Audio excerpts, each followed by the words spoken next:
샬롬 할렐루야. 로마서 12장 3절여 내게 주신 은혜로 말미암아 너희 각 사람에게 말하노니 마땅히 생각할 그 이상의 생각을 품지 말고 오직 하나님께서 각 사람에게 나누어 주신 믿음의 분량대로 지혜롭게 생각하라.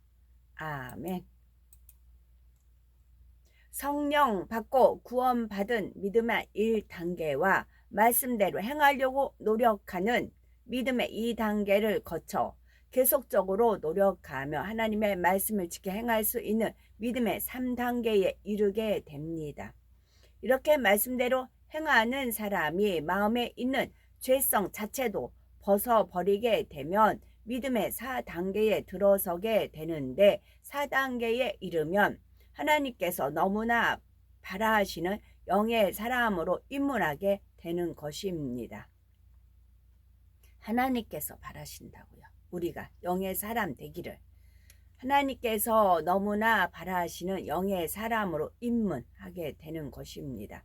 믿음의 4단계는 주님을 지극히 사랑하는 믿음입니다. 물론 믿음의 3단계에서도 너희가 나를 사랑하면 나의 계명을 지키리라 하신 말씀대로 계명을 지켜 행하기 때문에 하나님을 사랑한다고 고백할 수 있으나 아직 마음의 죄성까지 버린 것이 아니기 때문에 조금은 민망하지요. 정결한 마음으로 믿음의 4단계에 이를 때 담대하게 주님을 사랑합니다 고백할 수 있고 하나님께서도 그 고백을 기뻐 받으십니다. 예를 들어 데살로니가 전서 5장 16에서 18절에 항상 기뻐하라 쉬지 말고 기도하라 범사에 감사하라 이는 그리스도 예수 안에서 너희를 향하신 하나님의 뜻이니라 했는데 믿음의 2단계에서는 이 말씀을 들어서 알지만 시험 환난을 만나면 기뻐하지 못하고 불평하며 기도를 쉬기도 합니다. 그러나 믿음의 3단계에서는 어려운 일을 만나도 말씀대로 기뻐하고 감사할 수 있지요. 물론 3단계 초입에서는 연단이 심히 감당하기 어렵게 여겨질 때 중심에서 기뻐하고 감사하지 못하고 때로 왜 이런 일을 겪어야 하나 하며 힘들어하는 경우도 있습니다. 그러나 곧 이런 생각을 물리치고 말씀대로 감사하고 기뻐하는 것이 바로 믿음의 3단계이지요. 그러다가 3단계 중반 이상이 되면 이런 생각은 거의 들지 않고 마음에서부터 기뻐하고 감사할 수 있습니다. 더 나아가 4단계의 믿음이 되면 심히 고난을 당하고 죽을 고비를 맞는다 해도 중심에서 기쁨이 샘솟게 되지요. 범사에 합력하여 선을 이루시는 하나님의 사랑을 확실히 믿기 때문에 현실은 아무리 고통스럽고 막막하다 해도 마음은 항상 기쁘고 행복한 것입니다. 하나님의 말씀에 순종하는 자체가 행복하고 하나님의 뜻을 행하는 자체가 즐거운 것이지요. 믿음의 3단계가 말씀대로 기뻐하고 감사한다 해도 4단계와는 차이가 있습니다. 어떤 사람은 선하고 섬김이 승해서 상대의 마음을 편케하기 원하며 상대가 무엇을 요구하며 다 들어주려고 합니다. 그런데 상대가 너무 무리한 것을 요구할 때는 원하는 대로 들어주기는 하지만 그래도 너무 힘들다 라는 생각을 들기도 하지요. 그러나 상대를 지극히 사랑할 때는 물불을 가리지 않으며 자신이 심히 힘들고 어려운 입장이라 해도 전혀 힘들다 여기지 않습니다. 상대를 기쁘게 해주려는 마음뿐이기 때문이지요. 이처럼 하나님을 지극히 사랑하여 하나님의 말씀을 기쁨으로 행하는 믿음의 4단계에 들어와야 하나님께서 인간을 경작하시는 목적을 어느 정도 이루었다 말할 수 있으며 이때부터 진정한 하나님의 자녀라고 할 수 있습니다. 믿음의 성장에 중요한 요소들이 있습니다. 그것은 마음과 중심과 그릇입니다. 어떤 사람은 오랫동안 신앙생활을 해도 신앙의 발전이 너무나 더딥니다. 수년이 지나고 10년이 지나도 여전히 믿음의 2단계나 3단계 초입을 넘어서지 못하는 것이지요. 반면 어떤 사람은 처음 은혜를 받은 이후로 말씀을 듣는 대로 결단하여 죄악을 버려나가며 신속하게 영의 마음을 이루어 나갑니다. 이런 차이가 나는 중요한 이유 중에 하나가 바로 각 사람의 태어난 마음이 다르고 타고난 중심, 그릇이 다르기 때문이지요. 사람마다 마음의 빚을리가 얼마나 많고 적은가, 또 얼마나 좋고 큰 그릇인가, 중심이 곱고 아름다운가는 천차만별입니다. 이에 따라 하나님의 말씀에 대한 사모함과 들은 말씀을 마음에 새기는 것, 그리고 새긴 말씀을 어떻게 행하는지가 달라지는 것입니다. 먼저 마음이란 무엇입니까? 원래 아담의 마음은 하나님께서 주신 생명의 씨와 그 씨를 감싸고 있는 진리의 지식들이었지요. 그런데 범죄한 후로 마음에 있던 진리의 지식들이 빠져나가고 대신 비진리의 지식들, 곧 죄와 악이 채워졌습니다. 우리는 지금 반대로 가는 겁니다. 우리는 거슬러 올라가는 겁니다. 회복하는 겁니다. 죄와 악이 빠져나가고 대신에 하나님이 주신 진리의 지식으로 채워나가는 그 역할을 하는 겁니다. 연어가 거슬러 올라가잖아요. 세찬 물결을 거슬러 올라가잖아요. 우리는 그렇습니다. 이렇게 마음에 담긴 죄악이 그 후손들에게도 전해지고 또 후손들은 살아가면서 새로운 죄악들을 마음에 스스로 받아들이게 되지요. 그러니 사람의 마음에는 조상에게 물려받은 기 속의 악과 자라나면서 심어지고 만들어진 모든 것이 다 포함되어 있는 것입니다. 마음의 악이 적은 사람은 그만큼 버릴 것이 적으니 성결도 빨리 이룰 수 있는 것이지요. 또 우리는 지도가 있어요. 지도가 있고 갔다 온 사람, 경험이 있는 겁니다. 신목사님이세요. 신목사님은 최고봉까지 올라가셨다가 하나님께서 연단 허락하신 거예요. 그래서 그 말씀들을 그 신학교에 굉장히 높은 자리로 있었다는 걸로 알고 있어요. 총장 바로 밑 그 모든 말씀들을 이렇게 가르치는 그 M재단에 신학교가 있어요. 거기를 졸업을 해야 거기서 목사해야 거기 부목으로 일해요. 거기에 총장 다음으로 있었다는 걸로 알고 있어요. 그 신목사님이 물론 이제 서울대도 나오셨지만 그래서 모두 최고봉을 누리시다가 하나님께서 더 많은 영혼도 이끌기 위해서 다운시키시고 다시 밑에서부터 지금 시작을 하시는 겁니다. 우리가 말씀이 있잖아요. 저도 신목사님 말씀 딱 들으면 힘이 불끈 납니다. 맞아. 저 또한 마찬가지로 이 말씀으로 양육을 받은 거지요. 철저하게. 그게 아까 읽어드린 디모데 전서 2장에 나오는 질서. 이게 처음 질서예요. 남편이 머리. 그래서 제가 말씀드려요. 잘나고 똑똑하고 하면 당연히 존경하고 울어보고 그 말씀에 따르고 순종하고 막 그러지요. 제가 2케이스를 봤어요. 근데 다 남편한테 굽실굽실해요. 근데 그 2케이스는 여자분은 못 배우신 분이고 그 남자분 글씨체가 좋아요. 엄청 좋아요. 한 분 어릴 때부터 뭐 서당에 근데 생활력도 없고 없어요. 근데 남편을 막 굽신굽신해요. 원인이 무엇일까 그랬어요. 근데 남편이 옛날에 어릴 때부터 서당을 다녔대. 그래서 글씨가 멋들어져요. 그래서 남편을 이제 추앙하는 그런 케이스가 있어요. 저는 그러지도 않았다. 그래서 일부러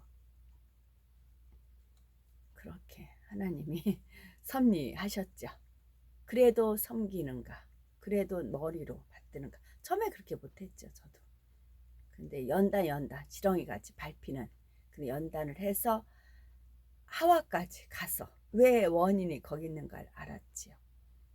그래서 최대한 말씀대로 준행하다 보니까 질서가 여기 이거라는 걸 알았지. 여자이기 때문에 이걸 아는 겁니다. 신목사님은 또 남자이기 때문에 거기는 또 워낙 MG에는 질서를 잘 하기 때문에 그 사모님 와이프도 서울대 바이올린 전공이시거든요. 그래가지고 워낙 남편은 워낙 그렇게 잘해요. 이제 그런 부분은 아니죠. 저는 여자이기 때문에 이제 질서. 그 질서를 잡고 나서 해야 돼요. 그게 첫 단추예요. 질서. 하와가 질서 깼잖아요. 그걸 잡으셔야 돼요. 그랬을 때 안 되면 기도하세요. 그럼 도와주세요. 그래서 이어서 다음으로 중심이란 마음이 굳어진 것으로서 중심에 따라 근본적인 면에서 얼마나 간절히 선을 추구하는지가 달라. 남편이 잘났고 못났고 뭐 어쩌고 저쩌고 그게 아니고 남편이 머리라고요. 남편이 머리다. 남편이 잘났고 못났고 뭐 돈 잘 벌고 못 벌고 뭐 아니요. 남편이 머리라고. 남편이 머리. 그게 정하신 질서라고요. 원수막이 사는 이 질서를 깨려고 한다고. 질서를 딱 깨면 지가 먹을 게 많이 생기거든요.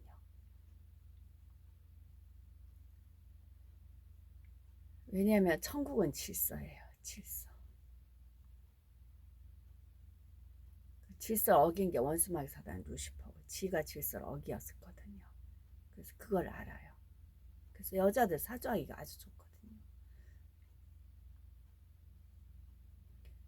다음으로 중심이란 마음이 굳어진 것으로서 중심에 따라 근본적인 면에서 얼마나 간절히 선을 추구하는지가 달라집니다. 마치 자석 중에서도 그러니까 룻기 보면 룻이 어머니에도 순종했지만 보아스 했을 때도 그대로 따르잖아요. 보아스가 하라는 대로 하잖아요.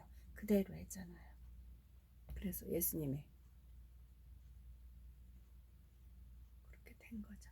마치 자석 중에서도 철을 끌어당기는 힘이 강한 것과 약한 것이 있는 것처럼 중심이 곱고 선한 사람은 근본적으로 선한 온전한 것을 사모하기에 진리를 들을 때 쉽게 아멘 하며 마음을 다해 순종함으로 신속하게 성결을 이루어 가지요. 비유를 들어 밭에 토질이 기름진 옥토라면 씨를 뿌렸을 때 쉽게 싹이 나고 자라며 좋은 열매도 많이 맺힐 수 있습니다. 반면에 척박한 토질에는 씨를 심어도 잘 나지 않고 열매를 맺는다 해도 부실합니다. 물론 밭이 옥토라 해도 잘 개간되어 있지 않아서 흙이 굳어져 있고 잡초가 무성하다면 씨를 뿌린다 해도 당장 좋은 열매를 거두기는 힘이 듭니다. 그렇지만 농부가 개간하려고 마음만 먹으면 척박한 땅보다는 기름진 옥토가 잡초나 가시떨기를 뽑기도 쉽지요. 이와 마찬가지입니다. 어떤 사람은 중심은 좋게 태어났는데 악하고 힘든 환경에서 자라므로 마음의 비진리가 많이 입력된 경우가 있습니다. 이럴 때는 잡초가 많은 밭과 같아서 연단받아 죄를 버리는 과정이 필요하지만 그러나 중심이 좋은 사람은 똑같이 비진리를 갖고 있다 해도 성결되고자 마음만 먹으면 그만큼 더 쉽게 결단하여 버려나갈 수 있지요. 사람이 볼 때는 악하고 거친 것 같다 해도 하나님께서는 중심이 좋은 사람은 장차 어떻게 변화될 것을 아심으로 연단을 통해 깨끗하게 하시고 귀하게 쓰시는 것입니다. 마지막으로 그릇이란 사람의 마음을 담고 있는 자체이며 본래의 자기 모습 그대로를 말합니다.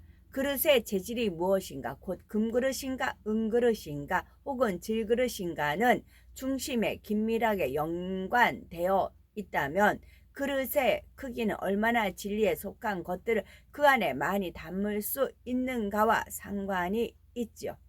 이처럼 중심과 그릇은 대체로 긴밀하게 연관됩니다. 드물게는 중심이 특별히 더 좋거나 그릇이 특별히 큰 경우도 있지만 대체로 중심이 좋은 사람은 그릇도 그만큼 크고 아름다우며 그릇이 크고 좋은 사람은 중심도 곱고 아름다운 경우가 많죠.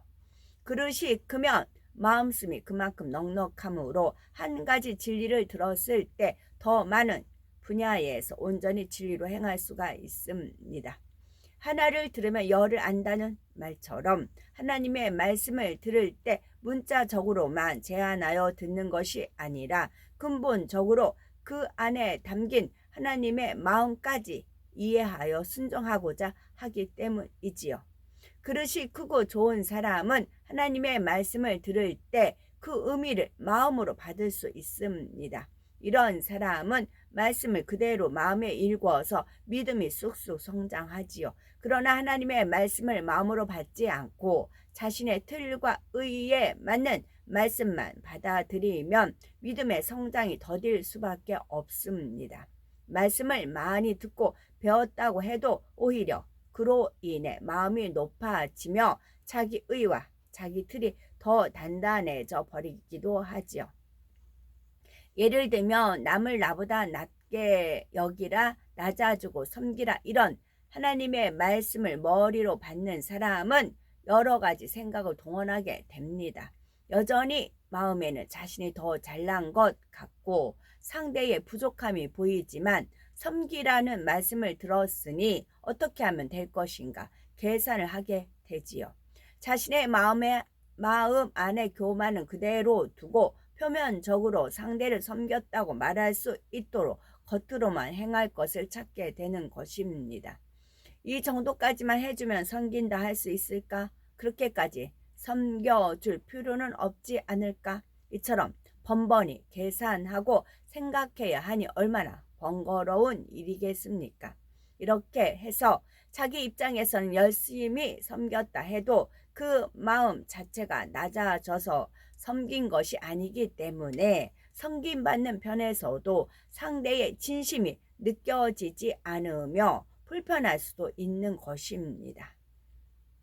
하나님의 말씀을 마음으로 받아 마음에서부터 스스로를 낮추려고 노력하는 사람은 어떻게 해야 섬기는 것인지를 생각하며 고민할 필요가 없습니다. 마음 자체가 낮아지면 말 한마디, 행동 하나가 저절로 겸비하게 나오고 상대의 입장을 존중하며 배려하는 자세가 되기 때문이지요. 그렇게 되면 굳이 어떻게 섬겨줄까 고민하지 않고 노력하지 않아도 상대방은 우리를 대하는 것 자체만으로도 편안함과 쉼을 느낄 수가 있는 것입니다.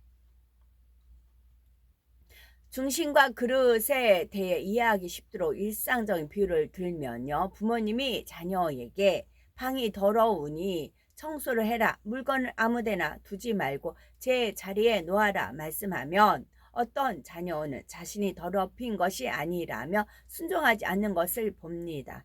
또 어떤 자녀는 보이는 곳에 흐트러진 물건들만 잘 안 보이는 곳에 적당히 밀어 넣는데 이런 경우는 부모님의 말씀에 마지못해 순종하는 신용은 하지만 정작 부모님의 뜻이 무엇인지를 생각해 보지도 않고 그 마음에 받지도 못한 것입니다. 만약 부모님의 말씀에 정말 순종하기 원하는 중심이고 그릇이 크고 아름다워서 부모님의 말씀을 마음으로 받는다면 어떻게 할까요? 보이지 않는 곳까지 구석구석 깨끗하게 청소할 뿐 아니라 항상 방을 청결하게 유지하려고 노력하게 되지요.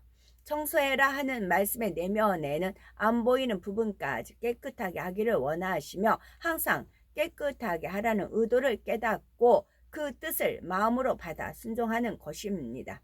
더 나아가 집안만이 아니라 자신의 습관 자체를 바꿔서 정리정돈하는 사람, 깨끗한 사람으로 변화되는 것이죠. 범사에 마찬가지입니다. 평소에 다른 사람의 말을 마음으로 받아 작은 일 하나라도 진실하고 충성스럽게 행하는 사람은 하나님의 말씀을 들을 때도 마음으로 받고 쉽게 그 뜻을 받들어 순종할 수 있습니다. 그러지 않고 자기 입장에서만 생각하거나 당장의 책망을 피해보려고 눈가림만 하는 사람은 하나님의 말씀을 들을 때도 마찬가지가 되기 쉽죠. 비록 마음과 중심, 그릇이 타고나는 것이라 해도 우리가 얼마나 선을 이루기 위해 노력하는가, 또 범사에 마음을 어떻게 크게 쓰는가에 따라서 마음 그릇과 중심이 변화될 수가 있습니다. 그렇게 변화되는 만큼 성결되는 속도도 점점 더 빨라지는 것입니다. 디모데후서 2장 20에서 21절에 보면 큰 집에는 금과 은의 그릇이 있을 뿐 아니라 나무와 질그릇도 있어 귀히 쓰는 것도 있고 천이 쓰는 것도 있나니 그러므로 누구든지 이런 것에서 자기를 깨끗하게 하면 귀히 쓰는 그릇이 되어 거룩하고 주인의 쓰심에 합당하며 모든 선한 일에 예비함이 되리라 했습니다.